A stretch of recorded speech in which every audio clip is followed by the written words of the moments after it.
So what I'm doing here, guys, is I just made some feather sticks, and I'm just using the curls from this stick here where I've been making the feather sticks, and all I'm doing is just sliding them down the side. And I'll probably get a lighter to these, because these should light fairly easily, but they do burn quick, so you need quite a few of them. And I'm just going to obviously leave them sticking out a bit to the side like that, just so I can get something to light when it does light.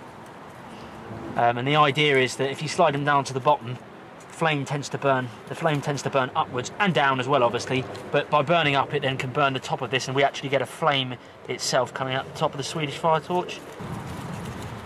It's a slow process, but it's hopefully going to be worth it.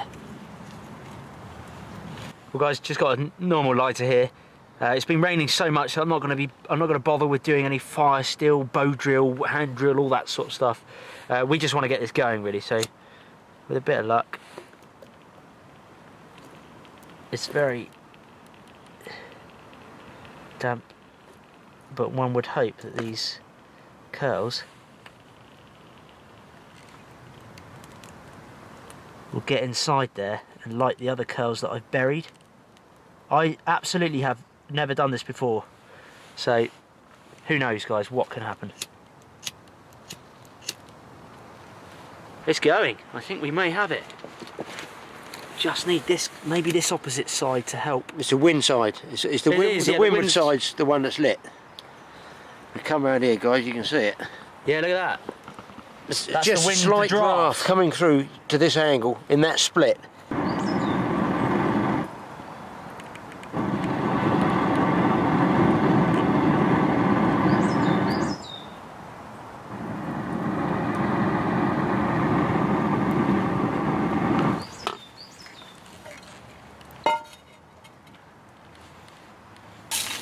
Well, it's going to be smoky bacon today, guys. All part of the flavour.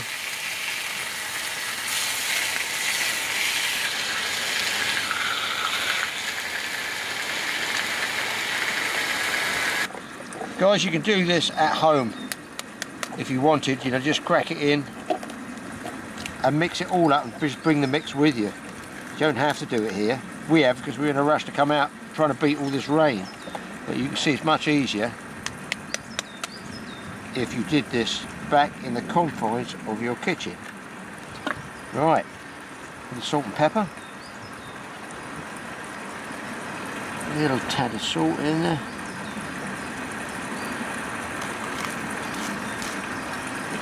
The thing is, you can smell that bacon cooking. A little bit more pepper. Now what you could do is you could dice some tomatoes up, peppers, anything like that, and what we're going to do is screw this together and make our scrambled egg mixture by doing this. Just a lazy way of doing it rather than doing it in the pan. There we go, look. I personally would like some chopped up onions, maybe some red and green peppers, mushrooms, and you can make a really nice mix in there, so that can go in when that bacon's cooked.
Right, I figure that's done, like our egg omelette and the bacon there.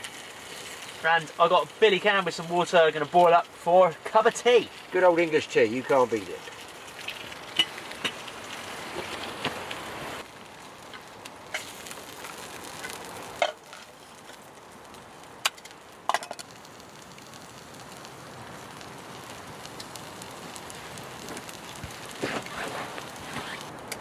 have a taster. Egg's good. Oh, it's nice. Got a nice smoky taste to it. Egg's good. It is good, isn't it? Yeah.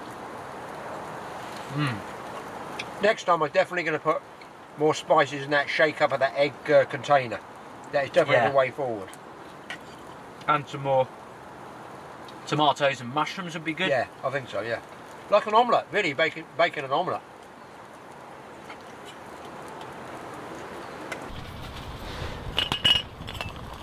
We're boiling away, Dad. That's ready. Some heat in there now. Yeah.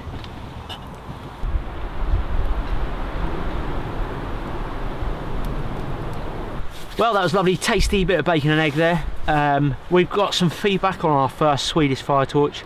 We reckon we didn't let it burn down long enough to begin with before we put the frying pan on, so we kind of starved it of oxygen, didn't we? I think so, yeah. But now it's opened up much more in the middle. It's got a lot more airflow, and it's meant that it's more flame, and it's really the flame that helps you cook it. And it's hotter than you think. It is hotter, yeah. Even when billy, it was smoky. It brought the billy pretty quickly, yeah. Even when it's smoky, you'd think there's no heat there. Yeah. Because you tend to think, oh, flame is heat. No, those embers are heat. That's what it's about. It's going really well now. Yeah. So how did you make it? What was the process? It was about a 3-foot length of silver birch that Mike had got round the woods here, and I took it back home, but I wasn't sure, because again, we don't know what we're doing here. It's just sort of, well, let's have a go at it.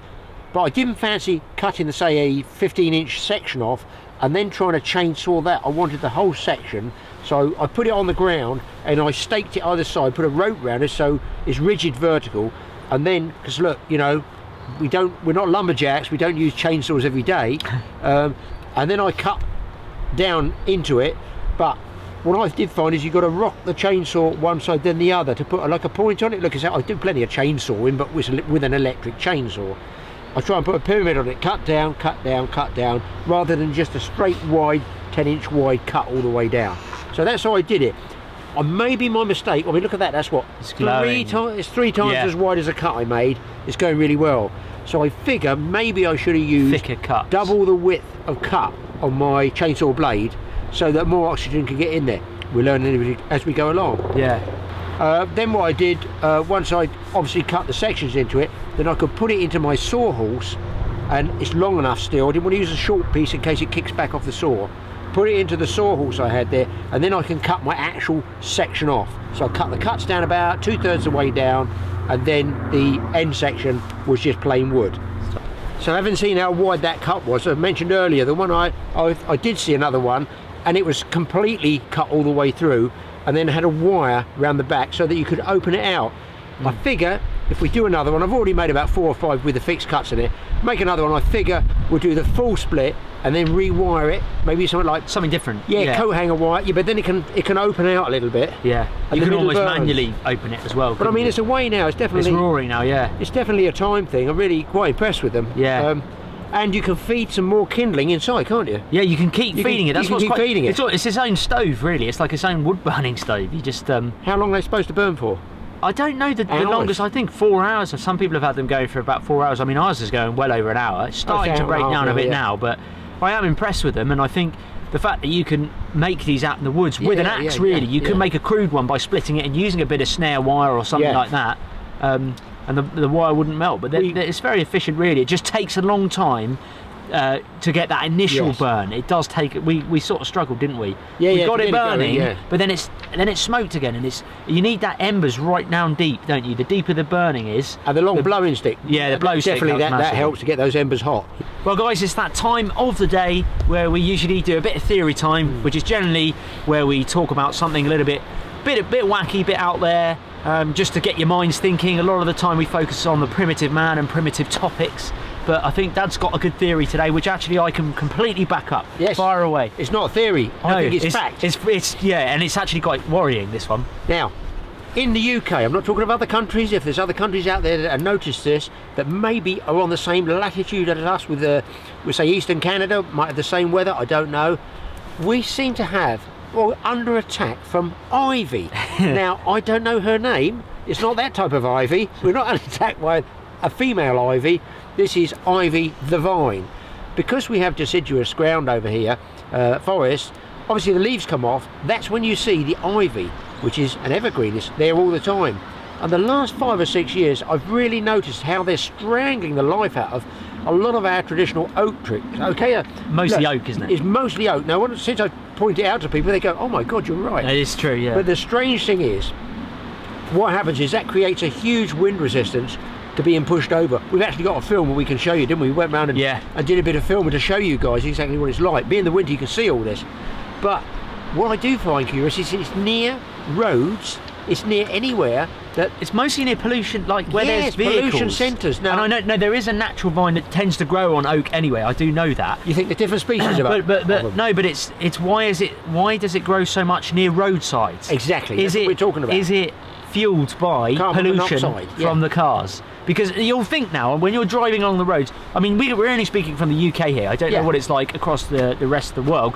We know we've got massive viewership in US and Canada, but if you're on the roadside, take a look at the trees as you're driving past. For some reason, I always notice much more ivy, since you've said it. Yeah. Much more ivy on the roadside trees than out in the countryside. Where we are now, obviously this is fine, but it's different. There's none. Yeah. That deciduous forest over the other side. There's none over that side, none. yeah. It always seems to be near car pollution.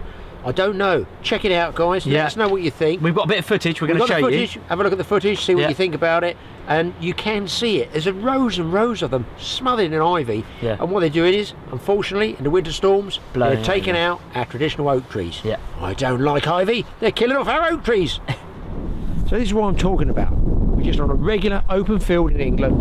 And just along the edge of the field here, you can see all these trees, being deciduous, have lost their leaves, right? This is my argument. So if the wind blows in the winter, two things: the ground is wet, so the root holding is soft. You can see all those trees starting to lean over there. A lot of these are prime oak trees, especially round there to the right is a prime oak tree. Look, the only thing that's growing up there is ivy. But the problem with this prolific ivy growth we're now getting here in Britain, this is what I'm seeing anyway, it creates a tremendous wind resistance. So when we do get a storm, it keeps pushing and pushing and pushing, and eventually that huge tree, which might have been there, God, I don't know, 80, 100 years, 150 years, has gone. Just look at the angle of those trees there. There's 1, 2, 3 on the left. They're all eventually going to come down. And we've actually got a monster tree over here. You can see it's come down this winter. Now look here, the superb British oak tree has to be over 3 feet wide at the base, smothered in ivy this side. Over here, totally clear, because the sun is this side. Having said that, up here, this vine goes right around the outside, and this is not, the pull's gone away, pull that one down. That is just a small stem. Let's strip it off. Look how, that's smaller than my little finger, right? And it's gone probably 50 feet up the tree. It's just so prolific, it's driving me mad, because nobody seems to be able to tell me what's going on in England, Britain. Why have we got all this ivy? Let's check that big tree out. Well, this one here is about 70 feet tall, and I walk around here every year. It wasn't there last year. This winter it's down, covered in ivy. It's ripped out a huge root ball, and that just illustrates how much wind resistance these ivy coloured trees are causing in the winter. Let's go and check the root base out and you'll see what I mean. See, now this is what's interesting. This is how resilient this ivy is, and I don't know which species of ivy this is. There probably are various different species of ivy. This one is just everywhere. But listen, the tree might be dead, it's laying down, but look in here. There's berries. That tells me it's all still alive and will continue to use this fallen tree to grow on. And the tree behind it, covered in ivy. I rest my case.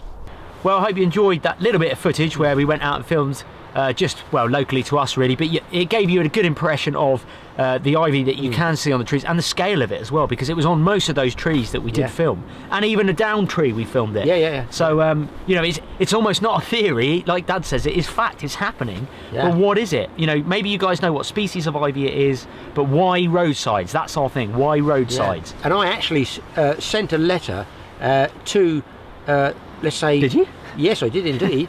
To it's a British famous country programme that appears once a week, so people will know exactly what I'm talking about. And I told them about this because I thought it would be an interesting topic for them to investigate and find somebody who is big time into ivy growth. Do you know what? couldn't even be bothered with a courtesy of a reply. Yeah. That's television for you. Yeah. That's why we do stuff on YouTube. TV don't seem interested in it. Fine, you guys probably are. Thank you very much for watching, guys. Hopefully you enjoyed coming with us on the adventure of the smoked out Swedish Firetorch. But it's Smoky bacon. Yes, it was an experience for us, and it's the first time we've done it. But I hope you enjoyed the video. Yeah. Please do check out our bushcraft playlist. We've got shooting videos as well. And thank you very much for coming along, and do drop us a comment about that theory time.